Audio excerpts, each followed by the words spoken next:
That looks fine. Yeah, it's very bright. Y'all, there's so much light in here, you won't even know. I gotta be the first like. Let's see. Let's see, can I do it? We might have to talk kind of loud because we're a little ways away from the camera. Sorry. I can pull it forward. I'm just gonna pull it forward. I gotta find you on here. Would it even be alive if we weren't a couple minutes late though? Nope. It wouldn't be. How's that? It's great. I like it. How's that? Oh, great. Turn off the volume. First thing we're going to do today is we're going to assign some moderators because I'm just not dealing with anybody today. So, Patchwork Vintage Co., you're here all the time. Hannah, would you mind moderating for us this morning if we end up with any magical trolls in our chat box? We can just assign some people. You don't feel obligated if you don't want to. You don't have to. You can just ignore it. But we're going to just assign some people we know are here and that we see frequently. She's here all the time. We're gonna make you Tanya. I think that's how you say your name. I've added you as a moderator as well. I hope you don't mind as well. I know I've seen your name a couple times and you've been on here. So, good morning again. If you don't want to moderate, that's totally fine. You don't have to. But thanks, Patchwork. I appreciate that. But it does help us because sometimes you guys have so many questions that we're kind of behind on questions. So it's kind of nice to have somebody else that can kind of read through the chat and keep on things. Don't feel bad. If you don't like it, just get rid of it. We're fine with it. We don't care. Annette, good morning from Ohio, fellow Ohioan. I'm gonna Good move morning. this pen so I don't accidentally use it on the screen. You would. I would. Where are you guys all from? We have Western Pennsylvania. Good morning. We have in Ohio. Nobody else wanted to tell me where they're from. You both are worth waiting for. I've missed you both. Thanks. So we appreciate you. It's been freaking forever. How long has it been, guys? I feel like it's definitely been over a month, but as far as that, I don't know. How long has it been? I can't remember. I think it's been at least a month. We have Georgia, Florida, New York, Indiana, South Carolina, Minnesota, Maryland. Over a month. Yeah. It's been so long. You guys have been so sweet. A lot of people have been reaching out, asking when we're going live again. I try to do it as in advance as possible, but to be honest, we've kind of been flying by the seat of our pants, which has been very unlike us, but we've had just some stuff going on. We mentioned it in a previous video, but lots of stuff going on for sure. We've got our new hire behind us. She's putting away inventory. You might hear her bags being tossed as she's putting stuff away. But we have a new hire. We still have our other woman, so I guess woman 1 and woman 2 till we figure out names. Thing 1 and thing 2. I'm gonna get them shirts. Yeah. And it's been going really good. We add an additional person if you missed it. She is going to be another office assistant. And then she's also going a couple days a week to go sourcing with us. So we've kind of been like navigating that. Nikki was at the office for 1 whole week with her, which means I had to source by myself. We've had a lot of vacations going on, and we've upped our sourcing goal because we're upping our listing goal, obviously, because we have an additional person. So we are officially at 235 a week. And let me tell you, like, it's been a lot. Yeah. I don't know. I thought we were prepared, and we were not as prepared as I thought we were. You guys, like, have been kind of part of that with us. You've heard us talk a lot about being prepared, and we really thought we were. Yeah. And then it literally came down to just us forgetting one small thing, and that crumbled everything else, which we've made it work, and things have worked out. But I will say we've spent lots of times at the bins the last week and a half to 2 weeks, and it's a love-hate relationship. What can I say? You guys, we did what we called a bins marathon. You guys will see the YouTube video coming. It is pretty funny. So, I don't know. I think you guys will enjoy it. But, yes. We have some from Canada, California, Washington, Rhode Island, Wisconsin, Florida again, Michigan.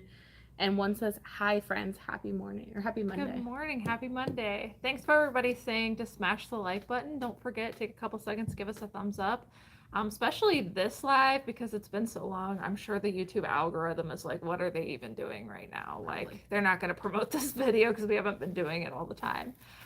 Are y'all using the ring light? Lighting is great and can see your beautiful faces better. We are. That's half the reason that we were a couple minutes late because I was like, no, we're doing it today. And you guys can't tell, but we've got a tablecloth. It is themed. We're gonna try to do a little bit more themed setups for like holidays and stuffs for the lives and different videos, but slowly curating some decorations. So we got a really cool fringy black tablecloth.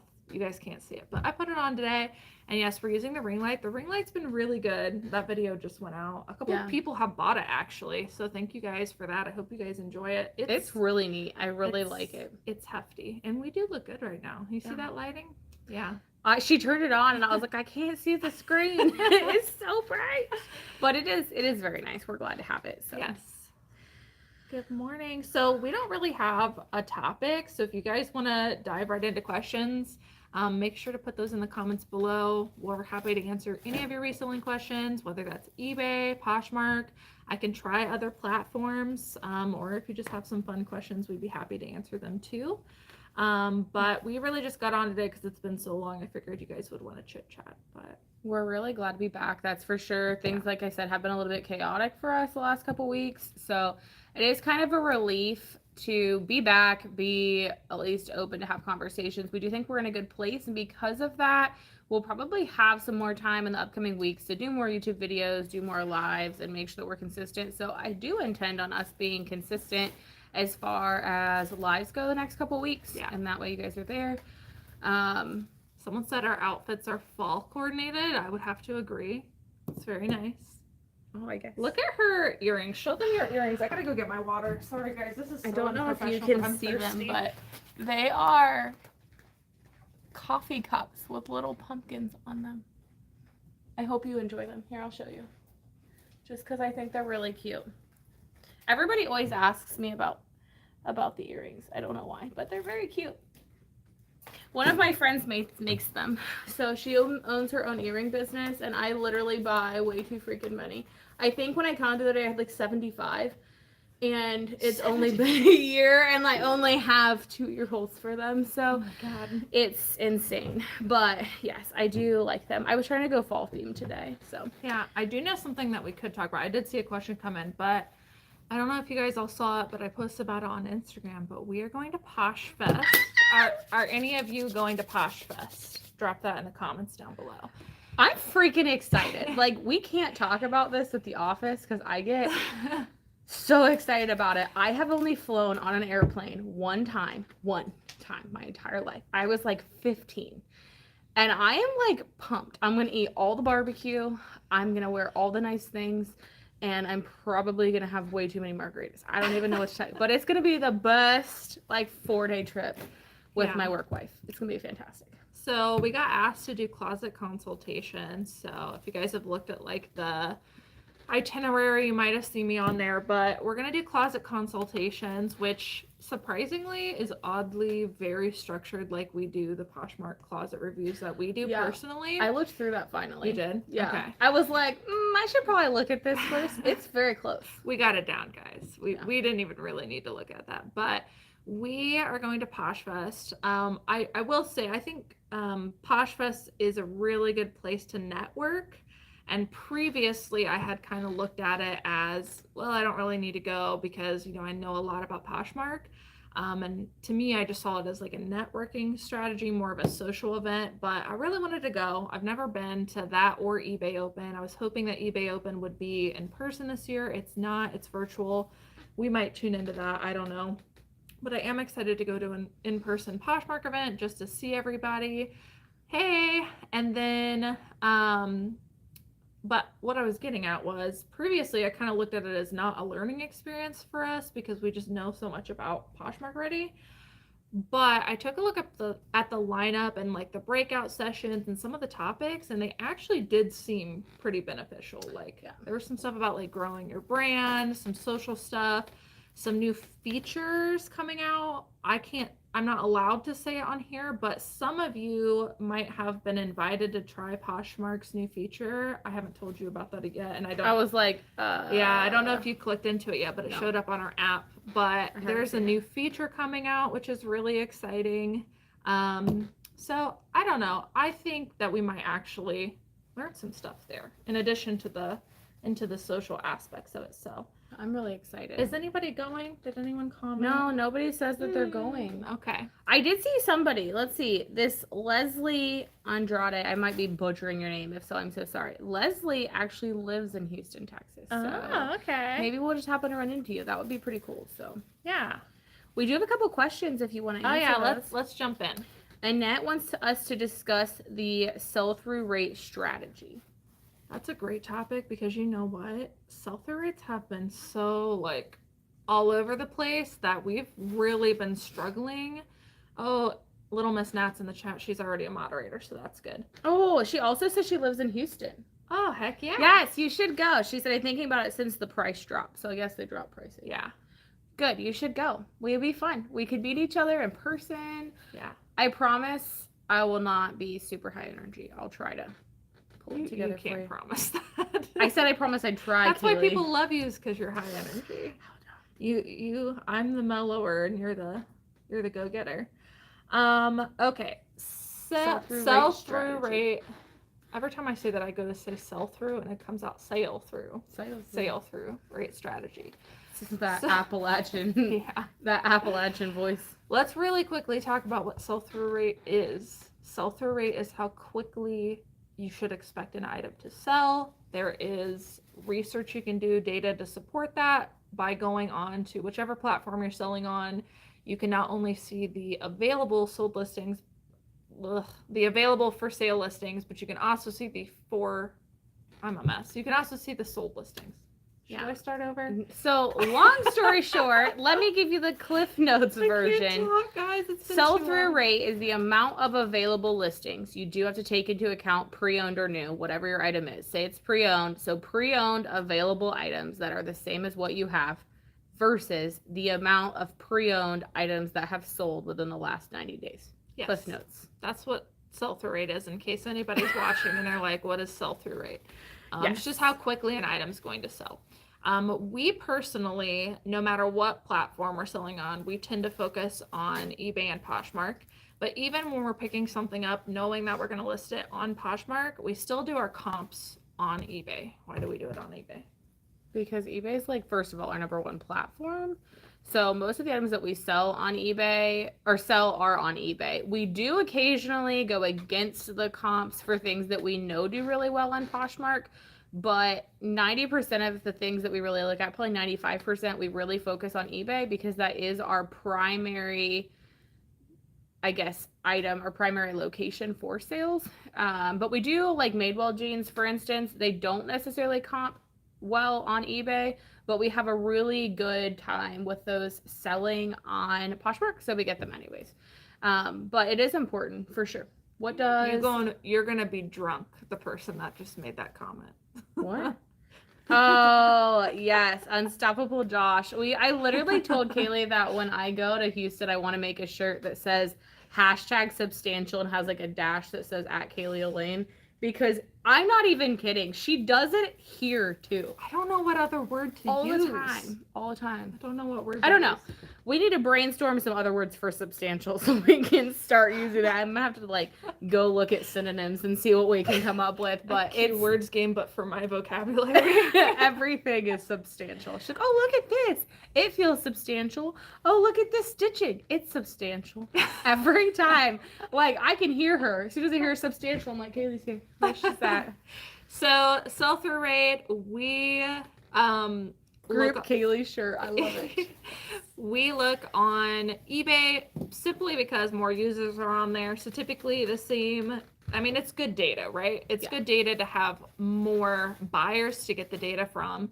Like she said, there are exceptions sometimes, stuff that sells better on Poshmark, but in general, I would say the brands that we're looking for that sell well on eBay also sell well on Poshmark. The main reason we use eBay is because eBay gives you the number right up front. This is how many are available and this is how many are sold. On Poshmark, you don't get that. You have to actually physically count, and there's no way you're going to count hundreds of items every time, right? So our sell-through rate strategy is what we call 100% sell-through within 90 days. When you do a comp on eBay and you go to the sold listings, it will only show you the sold listings for the last 90 days.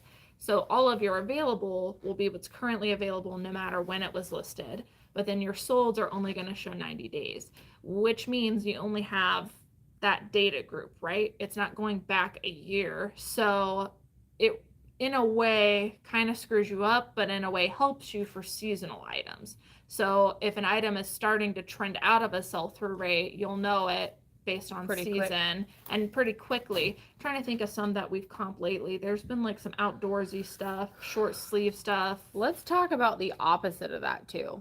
Let's talk about moving into a season and things not comping well.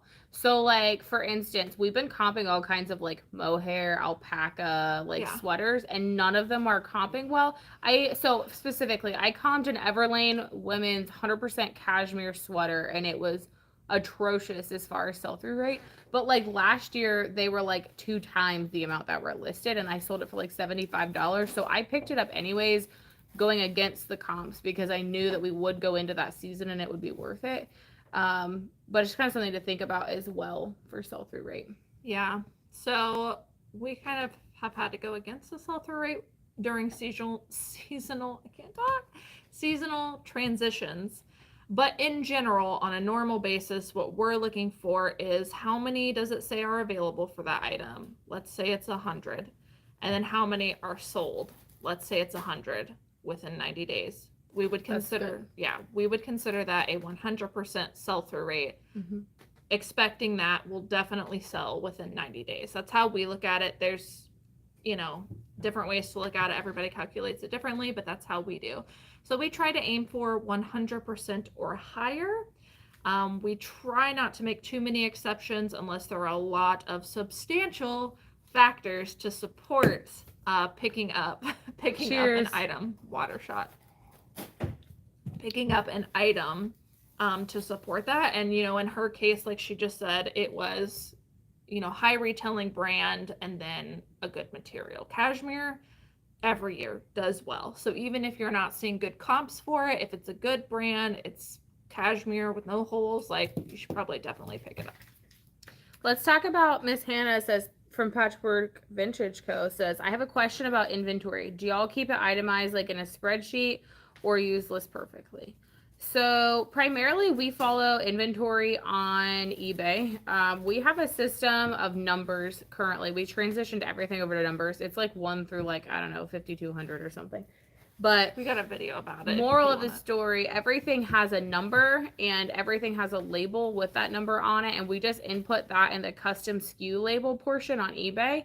And then we do that before we cross-post stuff over to List Perfectly so that it's in eBay and it's also on List Perfectly. And then any additional platforms that we cross-post it to, Poshmark, Mercari, wherever, Depop, whatever that looks like, that follows over to each one of those other platforms. So we have multiple ways to find it in inventory. Here's why we choose eBay to do that, because we could choose just List Perfectly, or we could choose just Poshmark, or we could choose a spreadsheet. Here's why we do it in eBay. Number one, eBay, you can pull a spreadsheet from your SKUs. So if I want a spreadsheet version, I can have that. The data's saved in there, and it's really less work for us to keep track of it. Why we choose eBay is because even if we end the item, that information stays with that listing. So when something sells on Poshmark and we end the item on eBay, it moves into I just call it a bucket, the unsold bucket. And then that listing information is still available, whether you want to relist it, sell similar. If you delete it out of unsold, you still have it listed. If you delete it out of unsold, it's gone forever. But if you end an item and it goes into unsold, you have all of that information still. So we put in the SKU, the location, where we're putting the item. We put our cost of goods. So I can pull a report for active or unsold and have my cost of goods in a spreadsheet without having to individually type everything again. We only have to do it once. It's right here in the middle. You'll see it say 5031 and then 999. So when something sells on Poshmark, we are actually looking for the location on eBay because we just go to unsold, click into the item, and go find it. But that's been the easiest way for us to manage everything, is just to kind of hold all of that information in eBay. And like I said, then you're only doing it one time. I can pull a spreadsheet from eBay if I want with all of that information. The custom SKU carries over. It's been very successful for us, but that's why we choose to do it that way. Nancy Crane says, I know now is the time to be listing for fall, but I came across bathing suits and crops that I had. Would you still list or wait? What would you do? So we actually had a situation like this where we went to a consignment shop. I won't say it's near us because it's a little far away, but we went to a clearance consignment shop sale and found a bunch of seasonal items that they were trying to get rid of, warmer weather items because they're moving into fall. Some really great stuff, but we knew that it was about to be moving out. If you guys don't know, at any given time, we probably have a couple of hundred items in ready to go to start listing. So we do those based on when we bring them in, first come, first serve. But when we got those items at consignment, they wouldn't have been listed for probably 2 to 3 weeks. So what we did is we took all of those items out. We went through every bucket and we pulled anything that was summer or spring or just warmer weather items that we knew was going to be moving out. We pulled them out and we made our listers list those first. And stuff's been actually selling really well. Mm-hmm. But I just worried that if we wouldn't have got them listed right away, that they would have sat for a long time. And we personally don't hold items.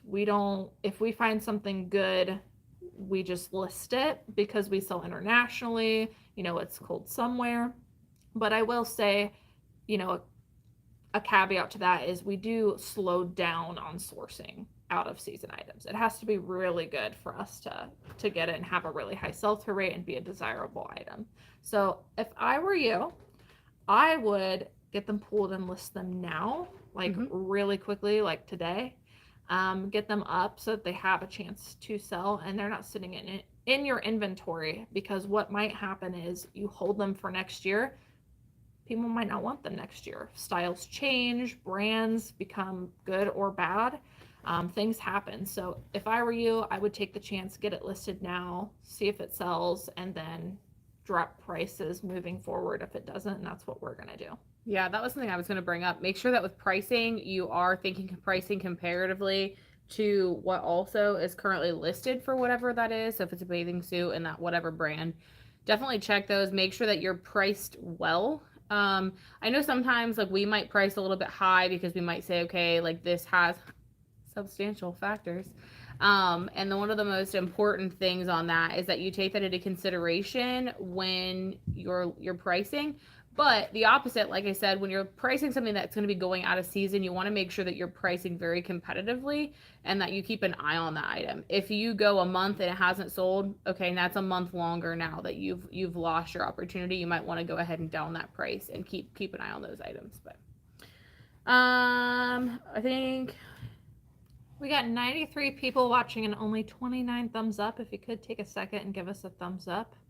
We're going to need it because it's been a while since we've been alive. So we need a little bit of a boost in the algorithm, if you would. Patchwork Vintage Co. says, I would go just to hang out with you ladies. Otherwise, social events are not my thing.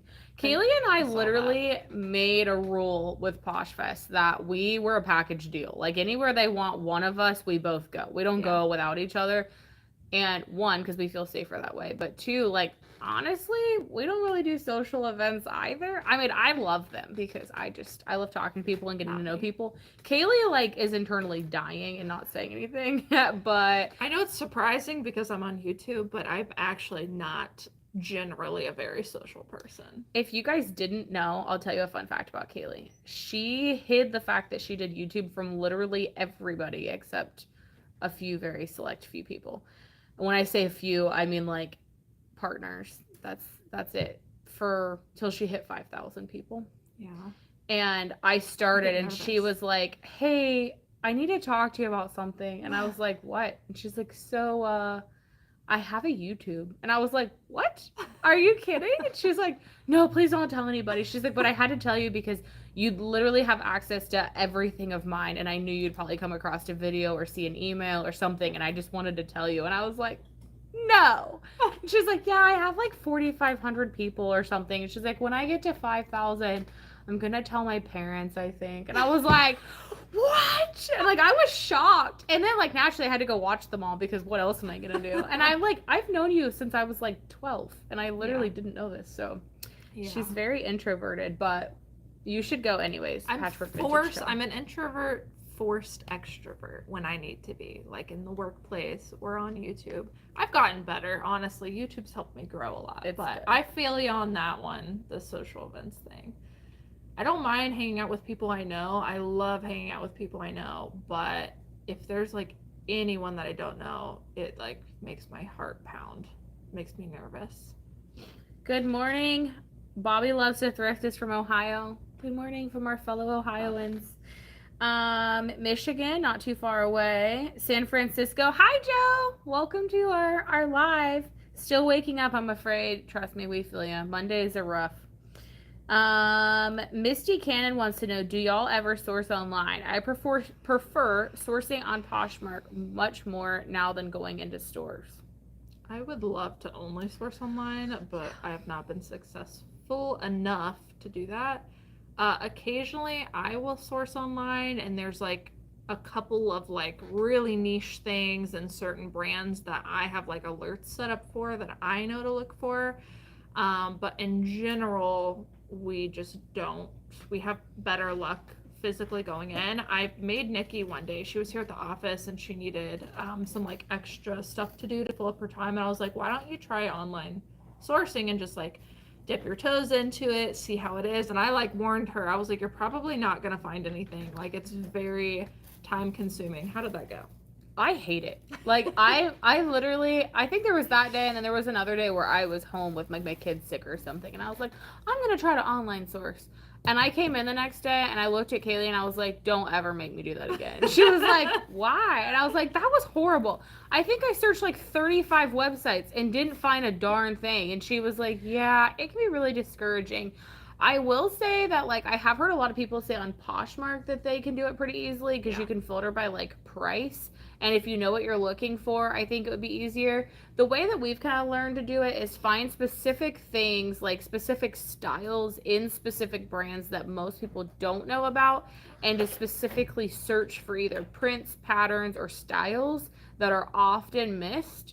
And we've had some pretty good luck with stuff like that. But again, that's like a needle in a haystack. I do not currently like online sourcing. I'd like to like online sourcing because I think that would be good. But I mean, for us, like, we go to a store and most times we'll leave with somewhere between like 25 and 50.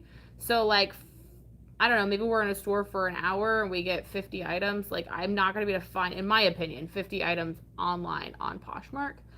But again, you also have to think of like cost of goods, and you also have to think of how much you're selling them for. I mean, if you're sourcing on Poshmark and say, for instance, you get one item that you're going to make, I don't know, $200 on, but I sourced 50 items and the total of those is $200, like, it all evens out, makes the same thing. So we've had a couple of like high dollar success flips from online sourcing, but to me, the amount of time I spend trying to find some items, it's not as good as going into regular thrift stores.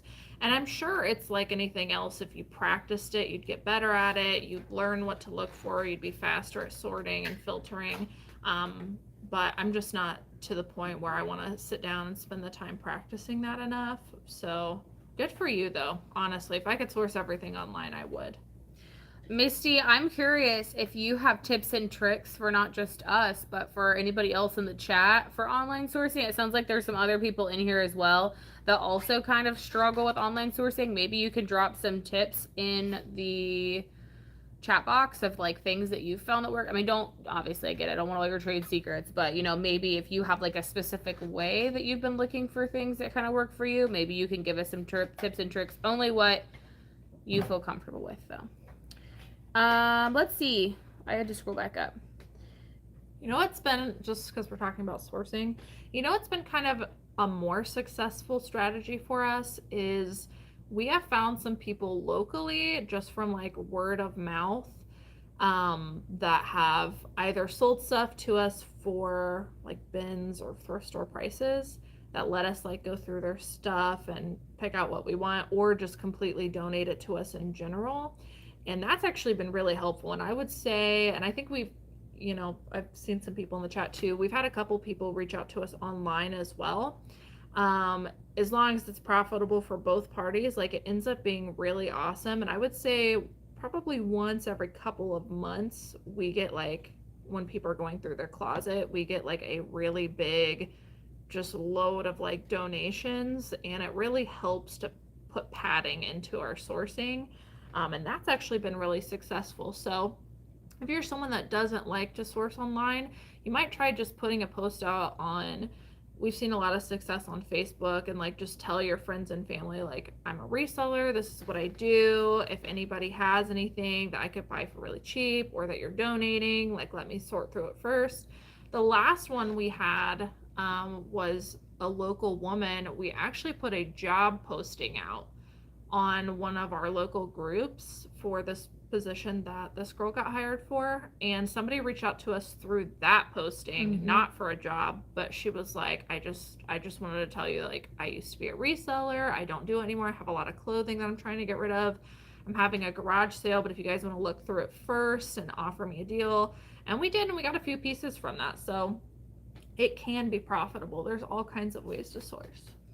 Okay, so Isabella has a long train here. So I think they might be semi out of order, so I'm gonna try to piece these together. Okay. Good morning. I'm a Canadian reseller on Posh. My cost of goods is pretty high when I source at stores like Value Village, Salvation Army. I took Kaylee's advice and found a local thrift store that does $1 rack. Sadly, not every $1 item is the aesthetic I'd like to sell, which I think takes away from the whole of reselling. I also took your guys' advice and started listing one item per day.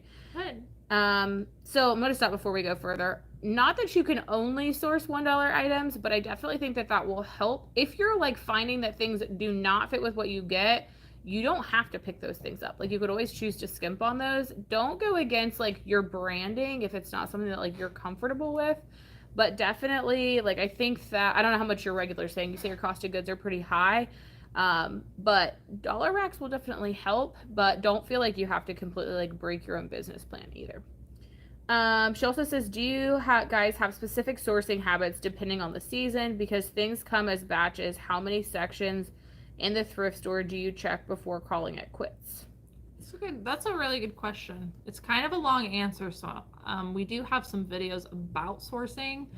I'm gonna kind of try to condense it, but basically, here's what I would suggest. When we started sourcing, or I guess when Nikki started sourcing, when I was training her to source, because she'd never done it before. She'd actually never been in a thrift store before, if you guys hadn't heard that story. Yep. So when I was training her to source, what I did was I said, I'm going to give you, and this is what we're doing with our new girl too. I'm going to give you 2 sections. You're going to only go through those sections, and you're going to comp everything. And you're going to learn what's good in those certain categories before we move on to learning other categories. That gradually grew and grew. Now we cover pretty much every section of the thrift store. We try to avoid less substantial pieces like short sleeve t-shirts or sleeveless shirts, shorter dresses. Like, we try to in general avoid those, because for me, the time you spend going through the entire section is not worth it. So we try to spend time on profitable areas and go through everything in there. And when I say go through everything, I mean we're walking the aisles, but we're not touching every item. We're going through and cherry picking, and we're looking at new items, and we're looking at anything that looks substantial. I know, we'll get somebody drunk today. and so that's kind of complaining later because we're all in the bathroom. You know why? That's kind of what we do, just as a baseline. We try to focus on like dresses, jeans, jackets, stuff you're going to get more profits for. In addition to that, one of the best things that we ever implemented, and we just started implementing it, I think towards the end of last year maybe, is we now go on a sourcing route and we hit the same stores pretty much every week. Some weeks we miss stuff, but we go every single week, once a week, to our like most valuable thrift stores where we find the most stuff. And because we go every week, we know we've seen every item. It helps us not have to look through every single item. It makes sourcing a little bit faster. Yeah. So when we go into a store, we immediately look for new racks, the ones that like the employees are putting away, and we see what is the new color, because they should all be the same color. If we're talking about Goodwill and certain stores that go by a color system, most of them do, we go, okay, what is the new color? Let's say it's red this week. Nikki and I will go through every single new rack that the employees are putting out before they go on the shelf, because those are going to be the freshest items that people have not looked for. And then we basically try to run through every aisle in the sections that we look for, only looking for the red tags and the week's color prior, which we know we've probably, since we were there last week, already looked through most of those, but we're going to try to catch anything that we missed. And that helps you to basically eliminate half of the store that you don't have to look for, and you get through it faster. If you've already done the work, why would you go through every single item again? That's how we've looked at it. That's been the ultimate, like, best strategy and game changer for us as far as sourcing. We're able to get through stores faster. We're able to find more stuff. Yes, if we skip the short sleeve tops, like, we may be missing out on some items, but the amount of time we save to be able to go to more thrift stores and more profitable sections is worth it to me. So we really focus on newer items. I would suggest at least once a week going to the same thrift stores. If you're finding that your area for sourcing sucks, which in our case it does, I just be honest, we drive at least an hour one way to get to a place where there's a good cluster of thrift stores. And I think a lot of people just choose not to do that because it's such a far drive, but it makes up the time. Like, there's no way we'd be able to source 230 items where from we here. live. No. So we'd have to buy probably the whole store. Yeah. And that wouldn't be good stuff. So you might, like, honestly, where you live might not be a good sourcing area. There are some popular reseller YouTubers that drive at least an hour and a half to go to a Ben's. I think that that's a good strategy. If you don't have a Ben's near you, but you have one that's within a couple hours drive, like, just schedule a whole day and go to the Ben's one day and just get a buttload of items if it's worth it. That's my strategy. Isabella, I'm not I know you said you're from Canada, so I'm not gonna tell you I know anything about what sourcing like is there, but what is your sourcing strategy? Are you sourcing in your area? Are you trying to travel? Have you Googled, like, I know this sounds so crazy, but I Googled forever ago, like, best thrift stores in the US, and like we found some like regions that like I wouldn't have hit probably, like, or we wouldn't have thought about like going to go sourcing in other states and stuff, because that's eventually what we want to do is travel and source. But sometimes you can do that. Have you tried searching Canada, and I don't know exactly where you're at, but saying like best thrift stores in blah blah blah blah blah Canada, wherever you're at, and see what comes up? Sometimes it might notify you of some good ones. We've done the same. Sometimes we hit them and we're like, I have no clue why this is on the list. Other times we hit them and we're like, all right, this wasn't bad. Also, one thing to give you in mind too is to think about trying multiple days. So we've hit some stores on like a Thursday or a Thursday afternoon, and it's horrible. Like, I would never go again. We've hit it sometimes the same exact store on a Tuesday morning first thing, and it's great. That can play a huge factor in it too. So think about when you're going. Are you going early in the week? Are you going late in the week? When do those stores put those items out? Do they put them out every day? Do they put them out in the morning? Do they put them out in the afternoon? Ask them questions. The employees aren't going to care if you just say, hey, I'm looking for some newer items. I'd like to try to shop when you're putting new stuff out. Can you tell me what your schedule for putting items out typically looks like? Most times people don't hassle you on it, and they really don't mind sharing that information with you. It might be something to kind of ask to maybe help your sourcing as well. And definitely look at the regions too. If you're not like outsourcing from just like your small local area, maybe try outsourcing a little. She also wants to know, do you guys really believe in the algorithm? I want to be able to list more, but so far all I can manage is six new listings per week, so my sales sometimes feel slow. I think maybe I could source more, I could list more, but that's not always true. I'm a firm believer in the algorithm of meaning consistency. I think that's what you were getting at, was consistency. If you work every day or list every day, schedule every day, I do think that makes a difference, because it does show your buyers or show people looking on eBay that you're actively involved in your store. I think it definitely helps. Yeah, we are firm believers in frequently getting on the platform and listing.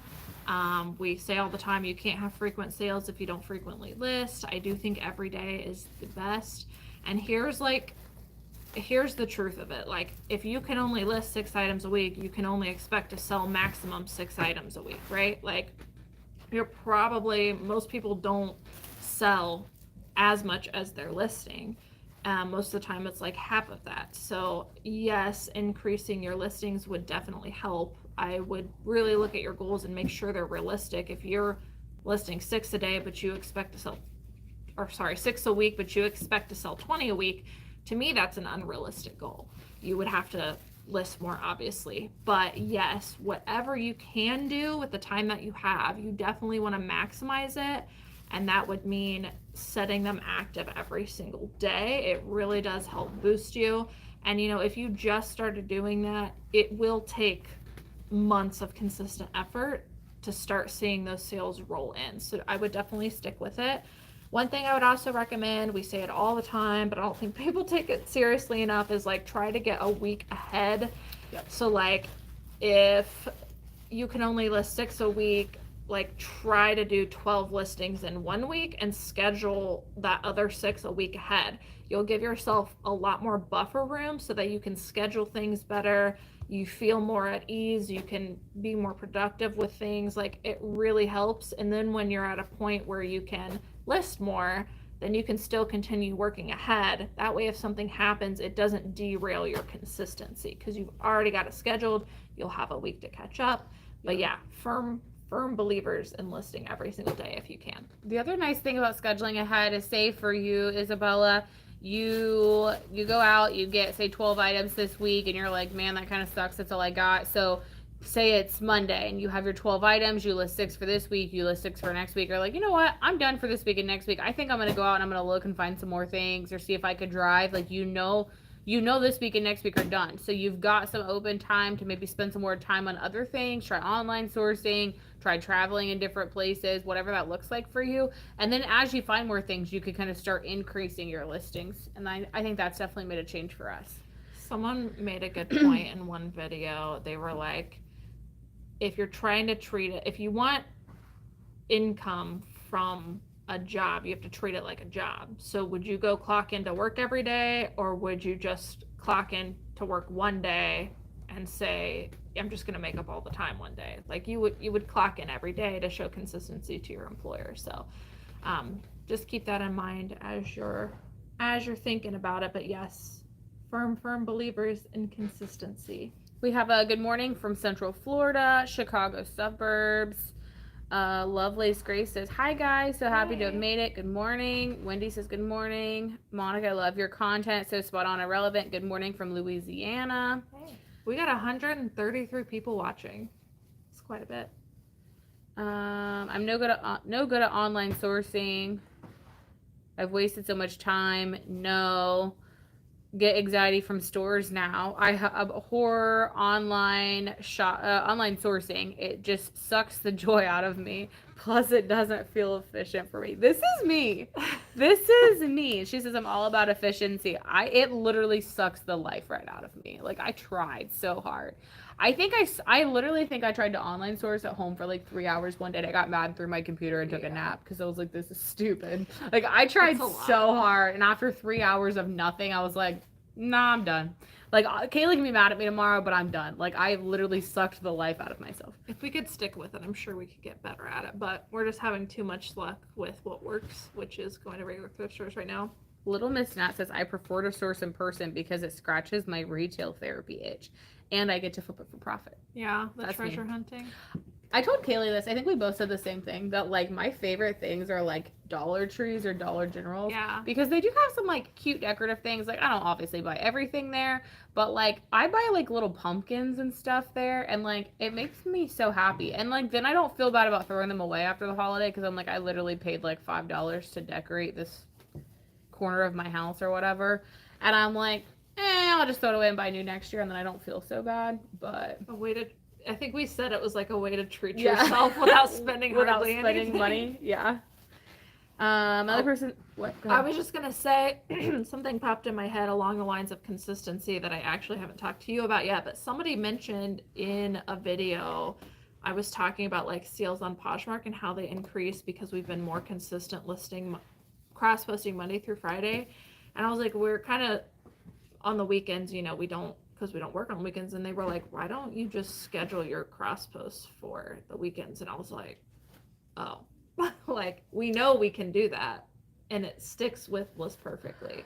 The only crappy thing with that is that we don't cross post a list perfectly until we have the SKUs on them, because we wanted to have them in both places.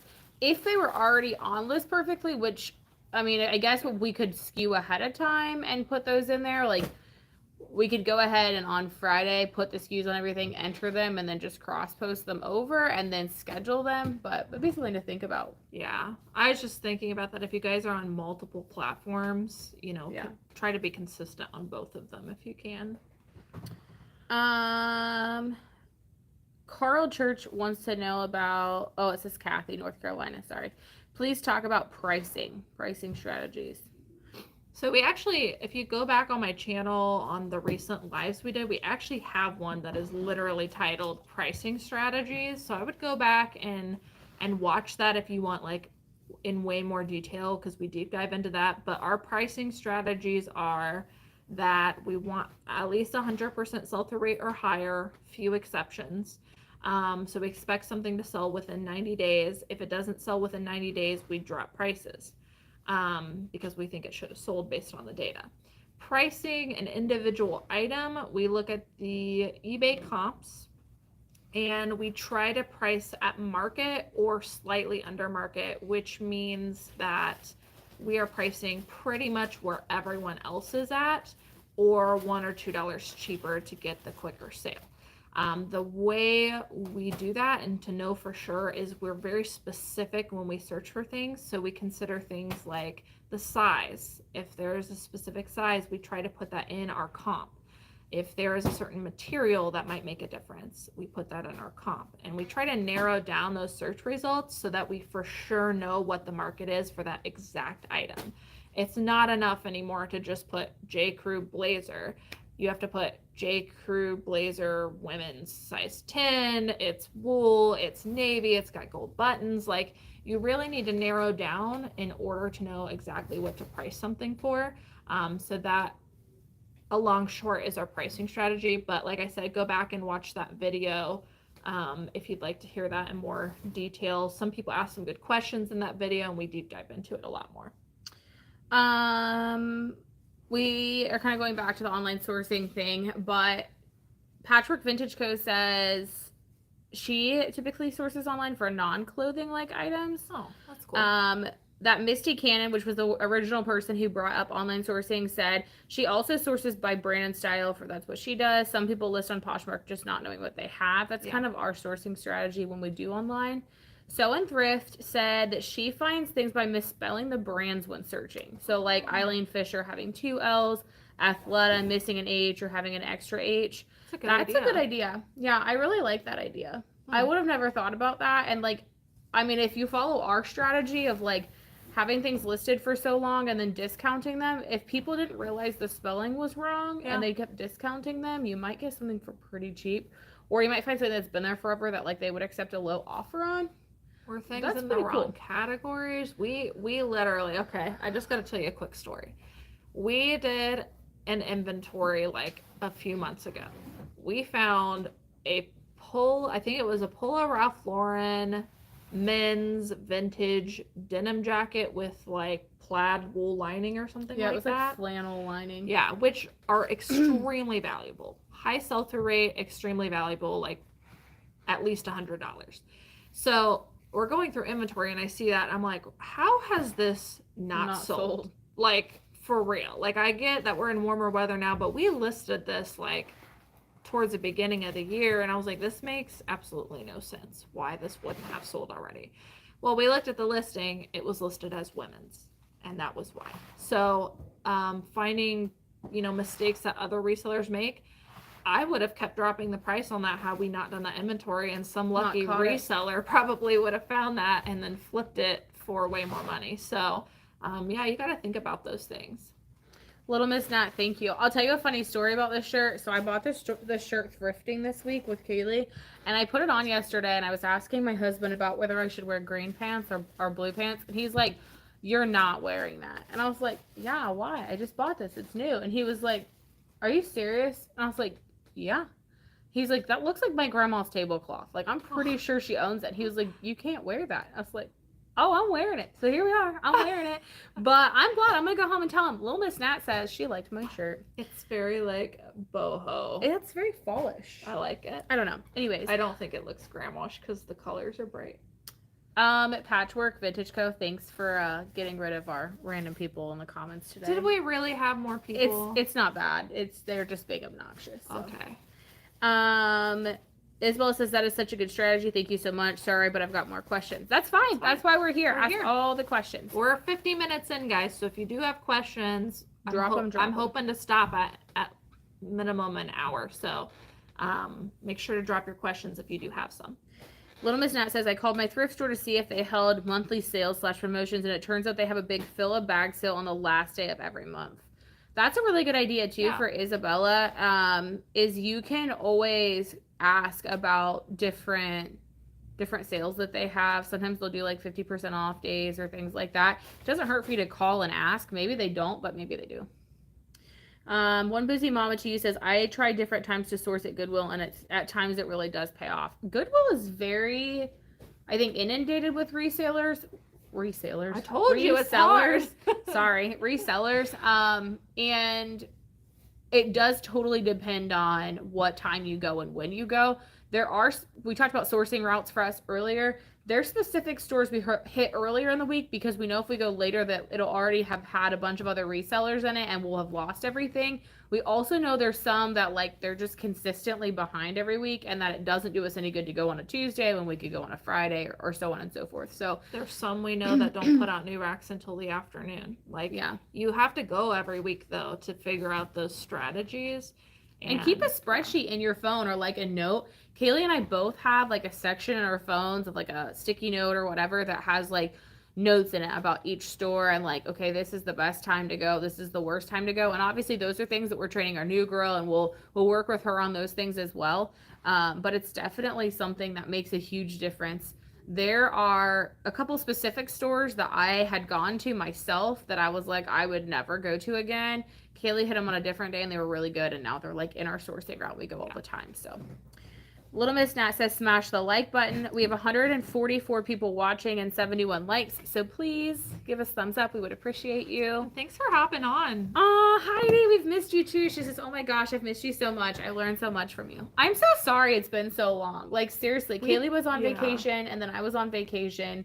And then we had the new girl. And then we thought it was going to be last week. And then we had Labor Day and none of us worked. So we were like, oh God, it's going to be another one. So it's been 5 weeks. I made it.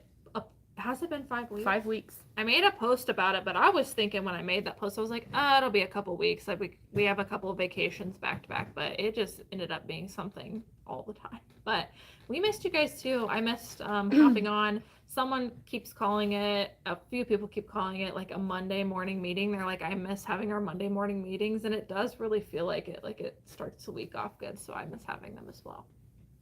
The Wishing Clock Hannah says, how have you guys managed to grow the YouTube channel without doing the cliche mystery unboxing and collabs? What do you recommend for a more natural growth? Sorry. Well, first of all, ain't nobody got time for that. Here, we ain't got time for that. Honestly, I don't know. I was just thinking about YouTube growth for a while. As we mentioned, if you were here earlier, I am not a very I'm not going to say I'm not outgoing. I'm very outgoing, but not like I'm not very social, and like I don't usually go out of my way to like talk to other people. So for me, this was like, it was a lot. So I was reflecting on that the other day. But I reselling has taught me, and so has YouTube, that you want authentic buyers and you want authentic viewers, people that are going to want to stick around for your content, and like real people who genuinely want to watch you. And if you do things like unboxing or whatever just to get views and it's not how you truly are, or stuff that you normally do, like you're going to get people to your channel but then they're going to leave because that's not really who you are and the kind of content you want. So I've just really sat and been okay with the fact that if my channel grows slowly, it's fine because I'm going to have authentic viewers. And just to be honest about YouTube, like I have watched, just because I've been nosy and curious, other reseller YouTubers and how much they make on YouTube, but when they make a video about it, I make significantly more than them with even less than half of their followers. And I think that's truly because we're just authentic. Like we do what we do. We don't try to do anything to like, I mean, I'm gonna be honest, sometimes I make clickbaity like titles or something, but it's not like actual clickbait when you click into them. Like we actually talk about what we say we're going to, at least I think we do. You can tell me otherwise and then I'll change it. But I would just focus on being okay with slow growth, knowing that in the long run, like you're gonna have authentic viewers, you're gonna have people that truly want to be there, you're gonna build a community. And to me, that's way better than having a ton of subscribers. So be okay with slow growth, stick to what's true for you. And we also try to like make videos about what people need help with. Like, so you guys will give suggestions. Other than the bookkeeping video, I have not done that. But the things that people frequently ask for, the topics that people need help with, if you truly focus on helping people instead of just like flashy, fancy, I'm doing this, I'm doing that, like an focus on education, I think that there's a lot of value in that, and I think people stick around. So that's what I'm about. Any just be yourself. Yeah. It is hard. Like I don't know anything about YouTube. I don't know. I just show up here and she tells me what I'm doing when I'm here. But I've learned quite a bit. Yeah, lately. It's been fun. The biggest thing is make it fun, be relatable, talk about things people actually want to know about, and like answer questions if they have them. Have like maybe a place that they can send you emails on things that like they'd like you to talk about, so that you do have like a viewer following for those things. But the biggest thing is just be yourself. Like girl, these people like will suck the life out of you if you just aren't true to yourself. So I don't know who, but someone gave us a super chat. Tanya, thank you. We appreciate you. Thank you. You guys are so sweet. We are getting really behind on questions, so sorry, but I'm going to try to like rapid fire through these. Are you doing anything for lunch today? Am I? No, I was kind of hoping that we could go to that one place that we love. Okay, we'll get lunch with that today. Thank you. Thank you so much. Appreciate you guys. Unless you had plans. I just kind of assumed I was kidnapping you for lunch. No, we need again. to catch up. Okay, sorry if I missed the beginning of the chat. Do you list first on eBay after uploading to List Perfectly? And if you do, why? Yes. So we originally were listing on List Perfectly, filling all the details, moving it to eBay, and then like just essentially using List Perfectly as the start and then cross-posting everywhere else. But we stopped. That's a really good strategy for a lot of people. I would recommend doing that if you're listing a small amount of items every day. Go ahead. Yes. But one thing that we were running into is that eBay has the most like drop downs to fill in. It has the most information. So by us starting on eBay, we were able to cross post it to List Perfectly and then move it other places without all the like extra work. When we started on List Perfectly, we had our drafters at the time filling out all that information, but then Kaylee and I had to go and cross post to eBay all the time, and we were essentially completing every day 20 listings by ourselves, and it was making it really hard for us to leave. There were also some features that we were looking for on List Perfectly, bulk options that were not available at the time, and we've talked to List Perfectly. We're working on trying to get those as an option, but they haven't come yet. And we really needed the bulk functions of bulk drafts and being able to open multiple. With us doing, essentially with our new girl, we'll be doing 55 listings a day.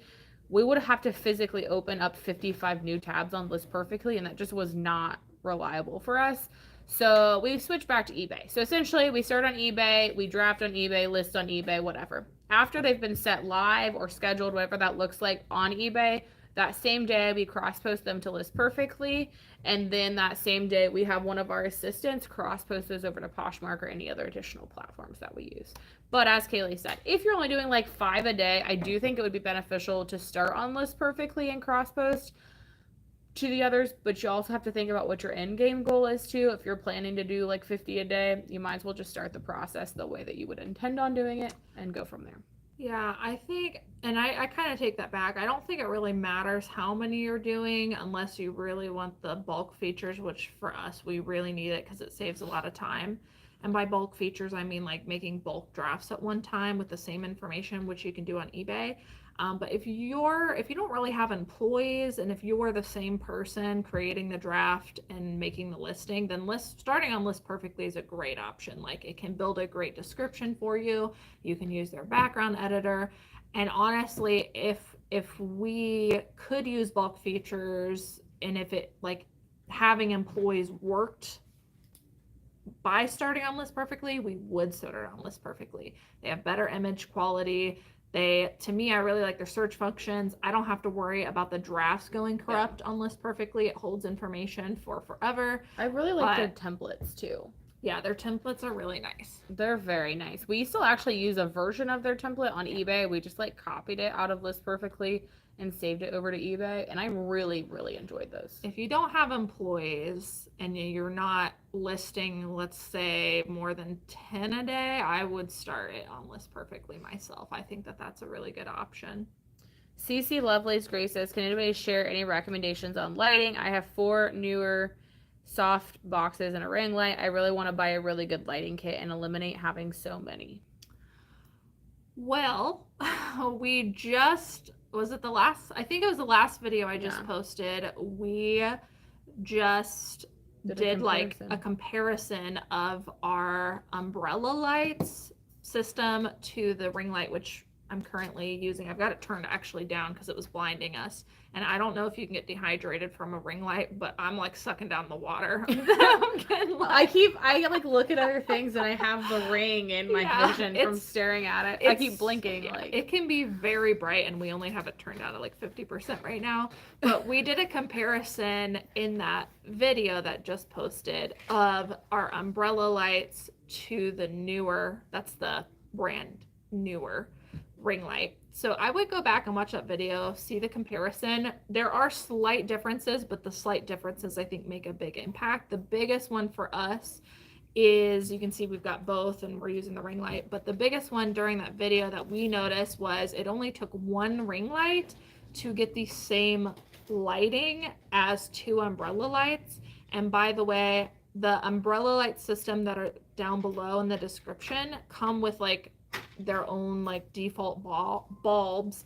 I go and purchase some very expensive, brighter, cool toned bulbs to put in the umbrella system. And so those were in during that video. So I had what I thought were really good, bright bulbs with my umbrella system. This ring light, although it is more expensive to purchase, actually provided better lighting, less shadows, and it was 1 instead of having 2. It gave us a lot more room, and we talked about that in the video. I definitely would look at watching it if you haven't. It definitely gave us a lot more room in our photo space, and I think that if it were me and I was starting over, I would probably go with this ring light. Yeah. If go back and look at that, there's a link. It's literally the last video. There's a link right in the description at the top of this particular one if you want to look at it. I know a couple of people have bought it. I haven't heard the reviews on it yet, but it's highly rated.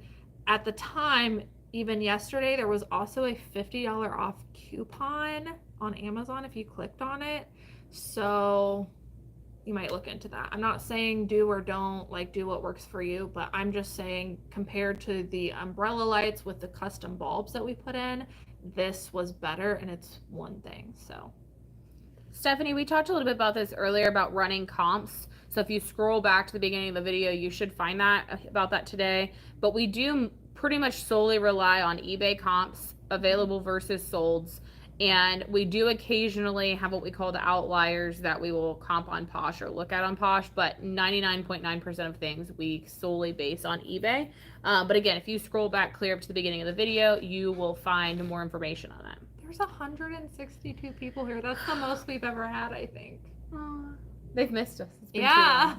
Thanks for being here. CC Lovelace Gray says, since I switched to that 90-day sell-through rate model, I found that I'm putting back more than 50% of the items while comping. It is very different, but my sales have been much faster. That's good. We're excited for you. When we transitioned to that, I guess when I started doing that, like shortly before she was hired on, when I was just doing it by myself, it was very discouraging in the beginning.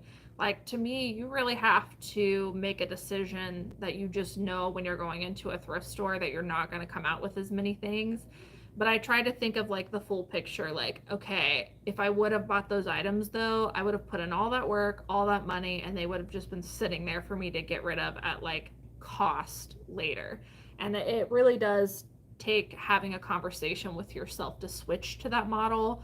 But to me, it makes the biggest difference. And sales, at least on eBay, sales equals sales. I don't know if you guys have heard that. So like when you start making sales on eBay, it helps boost you in the algorithm to make more sales. So you want consistent things happening in your store, and sales is one of them. And so by using a high sell-through rate model, you can boost your sales even more. I highly recommend that 90 days in, 90 days out model.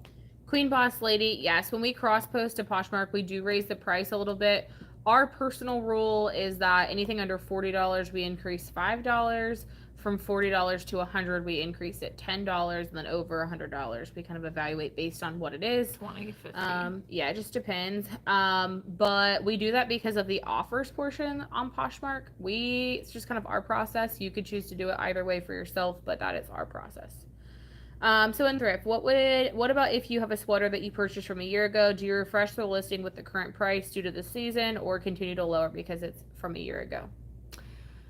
We do not have time to individually go through and try to rework a listing. Like, we just don't. We don't have time to go back. We're in the mindset where, like, moving forward, we're just going to move forward doing it the correct way from now on. And then anything that happened before the correct way, we're just slowly phasing out.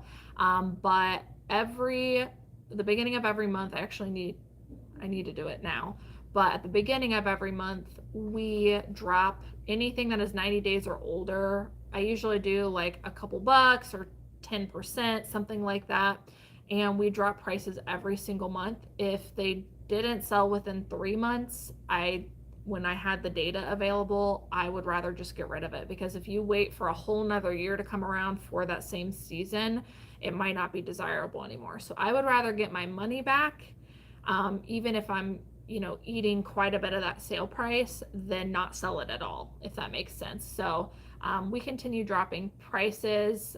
I will be honest, lately we've also been going, when we've had time, I've sorted by my oldest items, because I do think that bad items bog your store and your closet down. If people are not looking at your item, but they're sitting there, that tells the platform you have poor items, and it's going to bog you in search. So I have sorted by the oldest items that haven't sold, and started ending them and pulling them out of my inventory, and we're just going to donate them or send them to ThredUp. If I can ever get a label from ThredUp again, I'm going to send it to ThredUp. But I'm just kind of calling those items. Some of that stuff was 2 years old. Yeah. Like, it was really old. Now I think we're at like maybe a year and a half, but I'm going through, there's bags over here. We'll probably do a video about it, but I'm starting to pull some of those items. I think we've pulled over 100 items now to get rid of them, but we just want to move them and get them out and move on. Isabella asked about, it's a long story about donations and going to a garage sale with somebody that had Doc Martens and a Louis Vuitton purse. If you think you can make a connection with somebody like that, like, I would say, like, casually without being like, hey, I'll come look through all your stuff, and making it like edgy, absolutely. Like, if we went to a place that had some really good stuff, I would definitely reach out and say, hey, like, I'm a reseller. I plan on reselling some of these things online. Like, do you want to reach out to me next time that you have another garage sale, or do you want to reach out? Maybe we could do like a consignment deal. Give them your phone number if you're comfortable with it. Have them call you. You guys could do like a mutual meetup point or something. Obviously, think about your safety in that aspect, but definitely, if you find somebody that is doing a yard sale that has some really high end items, I would definitely look at seeing if you can make a connection with them, where maybe they can even just let you know if they're doing another yard sale, or reach out to you, if they have things that they'd like to send out on consignment rather than doing that. Most people I have found would rather direct purchase or have a direct sale to somebody than they would spend the time going out and actually setting up a yard sale. But the worst thing they can say is no, and then you never see them again anyways. I would say try to approach it from I'm a small business angle, then tell them that you're a reseller, because people are more likely to want to help a small business than if you just say I'm a reseller. Like, actually let them know it's a business. You make money off of it. It's your livelihood. Thank you, So on Thrift. I appreciate you. Dana says, I was sourcing the other day and found a Talbot sweater, and I literally thought, speak to me, Kaylee. Is this a substantial piece? Love the channel. Thanks for all you do. Oh, I love that. Joe, thank you. I appreciate you guys. You guys are funny. Tommy says, Typo Hound and Fat Fingers are amazing for misspellings on eBay. Yeah. One thing to think of. You could also do it on eBay. That's one thing. It's not just Poshmark. You could really do it on any platform. Kaylee, can you share how you are compensating employees? Is Nikki co-owner or employee? Just curious how you guys are working the employee aspect of business. You want to go into your whole deets on this? I will not go into every deets because I feel like that's personal information, but I will say that everybody here is either hourly or salary. Nikki is salary. The other two are hourly. I would say if you're just starting out, I would recommend hiring independent contractors. That's what I did. It's safer that way. Not to say that I want to fire anybody, but like if you get somebody that's bad, it's like you can just let them go. There are pros to cons in that. I've kind of actually talked about that. There's a video on when it's time to hire if you want to go back and look at that in more detail. But everybody is paid hourly or salary currently. And then as far as Nikki being a partner, that is the goal in mind. I talked about it with her when I hired her on, as that being like the end goal, but we haven't really discussed it since, and we've just changed the business so much that it's a lot of growth. Yeah, we've had a lot of growth. We've changed the business so much that I want to get it to a point where it's like almost set in stone. Like this is definitely the structure we're doing before we talk about that and put like pen to paper. But essentially she acts as a partner anyways, because she helps with pretty much every business decision, and I try to little by little start giving her more like glimpses into the back end of it, more decisions about the business. But her actual job is managing the employees. She's the e-commerce manager. She handles like sales, the employees, mostly like employee relations, but started to slowly give her glimpses into the back end of it, so that when we do have that conversation, if that's what she wants to do, she kind of knows little bits and pieces of it. But that's the end goal in mind. Currently everybody is paid as a W-2 employee. Little Miss Nat, I think you were saying, do you source with a tax ID? We do not like do tax exempt or anything when we are in the stores. Lucia wants to know about sales based on like offers. I feel like everyone's trying to lowball me. Is it normal to receive offers on eBay, Poshmark, Mercari? Is that the only I'll make a sale? Those drive me nuts. Like, I know this sounds bad. We have a love-hate relationship with it. When I first started, Kaylee and I would get like really salty over a lot of them. I will say we're a little bit more relaxed on them now, in the aspect that like if it's a $50 item and somebody wants to spend $46, $42, like we don't normally like worry about stuff like that. I used to get really upset, like, really, you're sending me a message for $4? But I also get it. Like, at this point, everybody's kind of looking for a bargain. That's just kind of like the world we live in. Yeah. But there are some that like will offer you $20 on a $90 item, and I just don't even answer them because I do get salty. But I would suggest being open to offers, especially on Poshmark. I think Poshmark is really set up for buyers to expect to make offers, which is why we increase the price a little bit on Poshmark. Mm-hmm. If that's something you're struggling with, maybe you want to increase your price a little bit on Poshmark so you have room to accept offers. But I mean, it's ultimately up to you on whether you accept them or not. Yeah, I try to look at it, and I think you should too, instead of getting frustrated because people are annoying, but like look at it as every time someone sends you an offer, even if they keep countering and it's annoying and they're not countering very much, like look at it as action in your store. Every offer you get is activity in your store that's going to boost you in the algorithm. I don't know if you guys know this about Poshmark, if you've ever like liked an item on Poshmark, but if you like an item on Poshmark, I think on eBay too, but like if someone else makes an offer on an item that you're watching, it notifies you as the buyer and says an offer was just made on an item that you like don't miss out. Yeah, don't miss out. Make an offer to close the sale now. So like by having that activity with that low baller, it's alerting your other watchers as well and your other customers, and it's telling Poshmark this is a desirable item. People are making offers on it. It's going to boost you in that algorithm. So, and they're going to keep seeing that kind of feedback too. So if you counter on that rather than just ignoring it, they're going to get another notification that says that another offer was made, and they're going to keep thinking that it's like rapid fire. And they might panic and buy it from you. Yeah, keep countering, or if you get super frustrated, just let the counter sit there.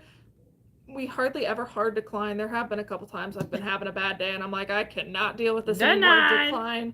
But in general, you want to keep that activity going. And to be honest, you know, sometimes we have a $90 item and sometimes somebody offers 20 and then I counter 80 and then they come up to 50 and then I know that they're actually willing to work and, you know, make that jump over. So just because somebody lowballs you doesn't mean they won't eventually buy it for close to your price. So keep that in mind.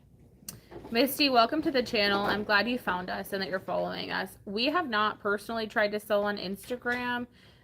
We do know a couple people who used to primarily sell on Instagram, but that's not something that we have necessarily gotten into.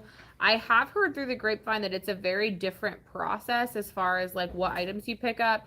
I've heard Instagram tends to be more of like style versus like the algorithm, but we honestly don't have much information on that. Solid and slow growth like an eBay store. You're right. Yeah.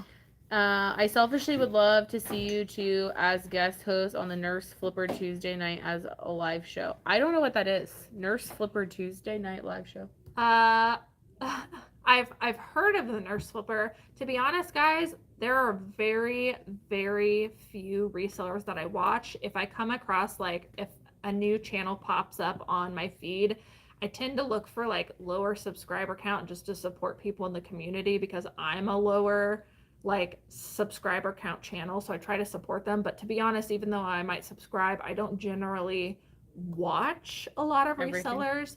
There's a couple resellers in particular that I do watch because their like advice, their procedures actually have like been implemented in my business because of them, and it's made significant growth and I trust them. But in general, I just don't really have time to watch other resellers. I think it's a distraction, but I have heard of the Nurse Flipper. I don't know much about them, but if you want us to be on their live, you should comment on their video and say, hey, I'd really love to see Kaylee and Nikki on there, and maybe they'll reach out. Maybe we can make it happen for you. Linden Avenue says, I went on my first sourcing trip last week. We did a family weekend away, so I went 2 days early and sourced. It was fun. I'm hoping to use the extra time to finally build my bank back. I love sourcing when it's not here. Like, I love sourcing here too. But I love when you go somewhere you've never been and you just kind of take time to hit different stores you've never been into and see what you can find. Most times, it pays off pretty good for us because it's a store we've never been into, and we normally find some things that maybe we haven't never come across. So I'm glad that you tried it and you really enjoyed it. Yeah. Tanya says, it's so encouraging to start my Monday morning with y'all. It drives me to list and grow. Thank you, ladies, for your encouragement. Thank you. Thanks for being here. I just jumped in the chat. Sorry. You're fine. We are coming up on almost an hour and 20 minutes. We are at 99 likes. Like, somebody needs to take ownership of that one last like, so you guys get the like magical fairy wave of magic. I'll send you all the like good vibes for money making if you can hit that last $100 100. Oh, 101. Here it comes. They knew. I get excited about stuff like that. Thank you guys for all being here. If you guys have any questions, we're gonna start rapid firing because we're at an hour and almost 20 minutes. I knew it was gonna be long because we hadn't been on and wanted to chit chat, but we do have some stuff we gotta do. Thank you, Little Miss Nat and Patchwork Vintage Co. They said your treasure troves of knowledge, and so grateful. Totally agree and appreciate the authenticity and honesty. Hello, reseller friends. Happy to get my notification this morning. I've missed you both on lives. Do you know or do you have or know of an eBay for Dummies video? I made an eBay. Well, it's not called eBay for Dummies. It's eBay for beginners. If you search like Kaylee Elaine eBay beginner, it might come up. But there is a video. It's a little bit older. But I've made a lot more of them specifically about eBay shipping. And I'm sure there's some great how to get started on eBay videos. I just don't know what they are, but I'm sure there's like a bunch of content creators who have made it. It's definitely a daunting platform. And just because you watch one video, like you're not going to go in and be like, I got this, I know everything. But I will say, like, start with a video and then just get on and try it. Like, that's how I learned. That's how most people learn. You just got to get in there and play around with it and learn. The wishing clock. I'm not the best advice to this because YouTube is not my thing. It's Kaylee's baby. I just, like I said, I just show up here. But moral of the story, if you said some of the best videos that you had were the unboxings that you did and kind of made you feel conflicted, you could also choose to do like a TikTok and do like unboxing on TikTok and link that to your YouTube. You might also get some like viewers or some subscribers from that and still be able to kind of do like the best of both worlds. But I mean, it's your YouTube. It's totally up to you. But if you're looking for some natural growth, God, that light is blinding.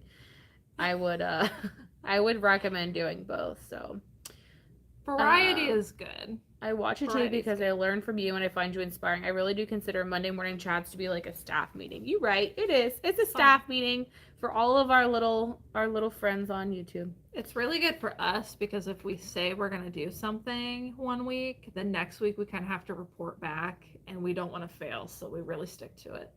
You're right. Erica says she used Flip. It's not as great as List Perfectly, but she's getting used to it. This is the first live chat with you ladies. Thank you for sharing your knowledge and tips. Welcome. Staff meeting with pen and paper for notes. They're so full of info. Did y'all have a good sales weekend? No, we never do following holidays. I don't know why. It wasn't bad. It was not bad. But I don't remember how many items we had last Monday, but... Well, it was a Tuesday. Yeah. But that's what I was going to say. Yeah. On Monday, like, we weren't where we would have been. I think on Tuesday, when we actually came in to do shipping, we had about what we would have normally for a Monday. Generally, typically following holidays are a little bit slower for us. Leading up to the holiday and then the week following the holiday are usually pretty slow. There was a few weeks ago, we shipped out like 80 something packages. That was our highest. This morning, we shipped out like 50 something. So it comes and goes, but we didn't, even though we shipped out less items, we did have some higher price sales that started selling, like some higher end items. So that's good. Angela says, I play back your videos or your lives and playlists while I'm working on prepping and listing. You're the only channel I do that with. Thanks. We appreciate you. That. Monica says, my point about you two appearing on Nurse Flipper was that it would also be a great way to increase your subscriber count as well as to add valuable content to the panel. I'm telling you, start tagging them at Nurse Flippers. I want these gals. What do you do with those curly light bulbs when you have to discard them? I know there are specific procedures for discarding them and they're not supposed to be sent to recycling or landfills.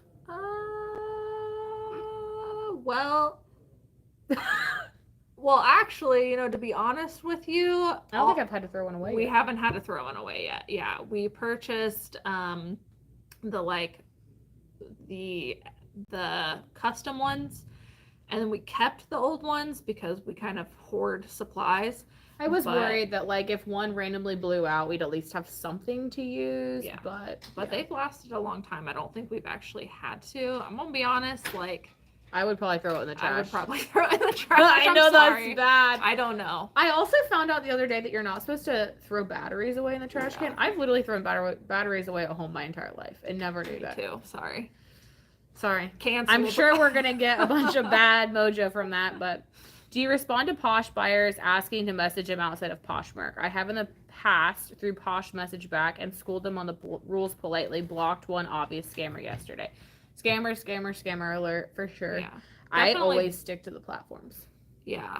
For anybody watching, if anyone ever tries to take the sale outside of eBay or Poshmark or whatever, if they tell you to email you, call, or whatever, it's absolutely a scam. But please do your due diligence and block them, like they said, like, because it really does help get them off the platform. Well, and it protects somebody else. I mean, think about it. Like, if I was like a new beginner on Posh and had no idea really what I was doing, but like Kaylee had somebody who did that and she didn't block them, they might eventually come to my page and do that. I might not know. So you're kind of protecting like new beginner Poshers as well. It happens so often that when you click the block and report, it's an option. It's an option to say they're trying to take the transaction off of Poshmark. So you know it happens so frequently that it is a problem. So make sure to just select the right option and get them blocked. Stephanie says absence makes the heart grow fonder. Yes, for so many people in the chat. I don't know. Do you have a link for the bulbs you purchased on your thing? I do not. I can put it in there, but we can add it for you, CC Lovelace Grace. Yeah, I just searched Limo Studio, because that's like the lighting kit. Whatever lighting kit you had, I just searched it and looked up like replacement bulbs, but really what you want to look at is like the wattage and lumens and stuff to make sure that it's bright. We'll list them for you at some point here in the next day or so you have those as well.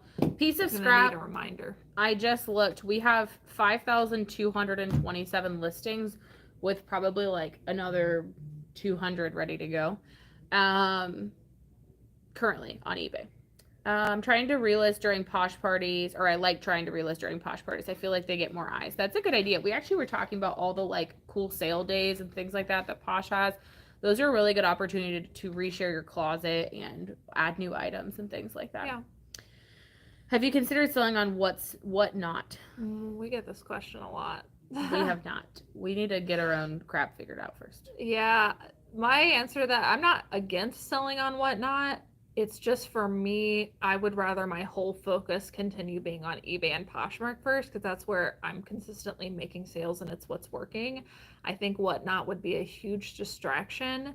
I think it would be a lot of fun, but I think it would be a huge distraction. And we honestly, like, we barely have time to get done on eBay and Poshmark what we need to do. I just can't see how we would be able to include Whatnot. And that's also why we haven't started tackling Mercari yet again. Like, it's a good platform that we could make sales on, but it I don't know, it would definitely be a distraction.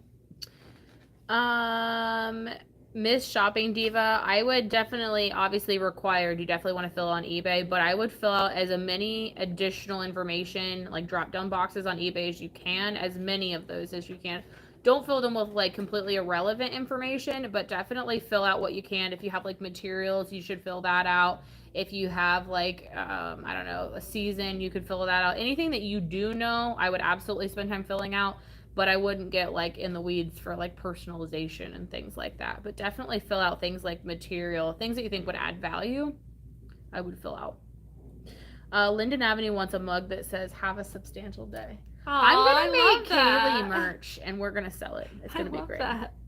Thank you so much. Glad you guys are back. Have to go homeschool and juggle my to-do list today. Hope everyone has a great reselling week. Remember, you got this. Good job. One busy mama. We love you. Have a good one. Ka-ching King. You can always leave messages after we post the video. If you want to go back and watch the video, we do post them after we do the lives. So you can always go back and add questions or whatever, and we can jump back in and answer any of those that you had if you missed something. I'm sorry that you always catch us at the end. Bobby Loves to Throw says, I use a tax-exempt vendor's paper in Ohio. Our Goodwill's accepted. I had to sign up with them. It's a good way to save some extra money. I recommend if you are looking at screens all day, phones, iPad, computers, invest in a pair of blue light blocking glasses. They make a huge difference with blurry vision and headaches. We have some. Yeah, you know what's sad is we have some and we just forget to use them All the time. Yeah. I don't know where mine are at, to be honest with you. They're somewhere here. Mine are in my desk, I think. Yeah, we do. Eye fatigue is a real thing. I received a $1 offer. I countered, and they said, "Well, I'm willing to sell for $1 to let them. What I'm willing to let them back up." I received a $1 offer. I countered, and they said, "What I'm willing to sell for $1 to let them know." I blocked the person. My block list is getting long. That gets me. They're like, "Oh, well, let me know when you decide $1's great." We've had to block a couple people lately. I've got 2 people on my eBay block list. Oh my god. Oh god, I lost it. Oh no. What happened? Okay. Local Goodwill here had them for $5, and I picked up a bunch and keep them around the apartment. That's good. Thank you for your input. I'm divided on whether or not I need to do the same. I'm in Texas though, so I don't know. Joe wants a mug too. See? I like that. Have a substantial day. That's cute. Oh, this is good. Ka-Ching King says on eBay, when I get an offer, I check the feedback buyers leave other sellers. If they leave lots of negative and neutral feedback, I like to know before I send them something. That's a good tip or trick too. If you're not sending out like a crap ton of stuff and you have the time to like individually check each buyer or each offer. Honestly, each offer, the way that those come up, you probably would have time, even with as many as what we have, to just like make sure that they're not like secret closet sociopaths. And I think that would be good. That would definitely keep you from getting some neutral feedback, and that would show you a little bit that maybe they're not as like honest as what they should be. Yeah. We're trying to get through the chat. There's so much. Little Miss Nat, thank you for going through and like literally going back to all of Kaylee's YouTube videos and tagging them in the videos. That's been huge for everybody. God. So thank you. And you've been so welcoming to everybody too. Thanks for all the moderators today. I really appreciate that. Yes, thank you. That makes it so easy.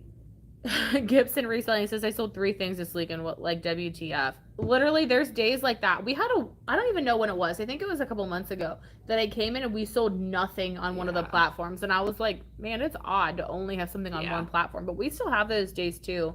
It's hit or miss. We have a lot of people talking about their sales lately. Our sales really picked up for a couple weeks and then they went down again. I don't know what happened. But Little Miss Nat says, y'all make up for all the batteries you throw away with all the clothes you keep out of the landfill. You right. Hey, I feel redeemed.